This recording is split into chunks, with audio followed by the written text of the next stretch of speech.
निवेशकों के लिए कई तरह की स्कीम्स चलाते हैं। इसी तरह पोस्ट ऑफिस में भी कई तरह की स्कीम्स चलाई जाती है।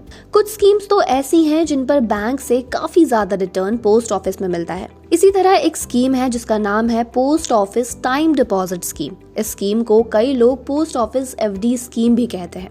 तो अगर आप भी सेफ एंड सिक्योर्ड इन्वेस्टमेंट करना पसंद करते हैं तो पोस्ट ऑफिस एफडी में अपने पैसे इन्वेस्ट कर सकते हैं। पोस्ट ऑफिस में 1, 2, 3 और 5 सालों के लिए एफडी का ऑप्शन मिलता है। अगर आप पोस्ट ऑफिस में 5 साल की एफडी में निवेश करते हैं या कर चुके हैं तो आप इसके ब्याज से अच्छी खासी कमाई कर सकते हैं और आप अपनी रकम को डबल से भी ज्यादा बना सकते हैं।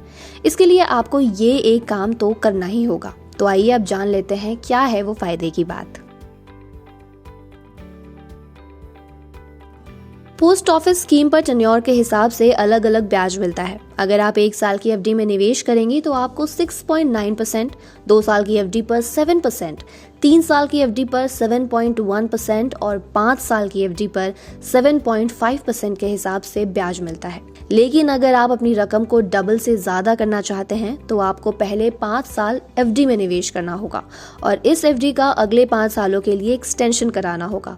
और सबसे फायदे की बात तो ये है कि 5 साल की एफडी पर आपको टैक्स बेनिफिट भी मिलेगा।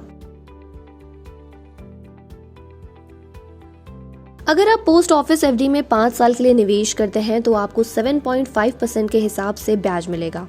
अब अगर पोस्ट ऑफिस कैलकुलेटर के हिसाब से देखें तो 5 लाख रुपए के निवेश पर आपको 5 साल में 2,24,974 रुपए ब्याज के तौर पे मिलेंगे। यानी मैच्योरिटी पर टोटल 7,24,974 रुपए मिलेंगे। लेकिन अगर आप इसे एक बार एक्सटेंड करवा दे यानी 5 साल और जारी रखें तो टोटल 10 सालों में आपको इस पर 5,51,175 रुपए का ब्याज मिलेगा। यानी आपका ब्याज आपके मूल से भी ज्यादा होगा। ऐसे में 10 सालों में आप 10,51,175 रुपए के मालिक होंगे। ऐसी और खबरें जानने के लिए आप जुड़े रहिए जी बिजनेस के साथ।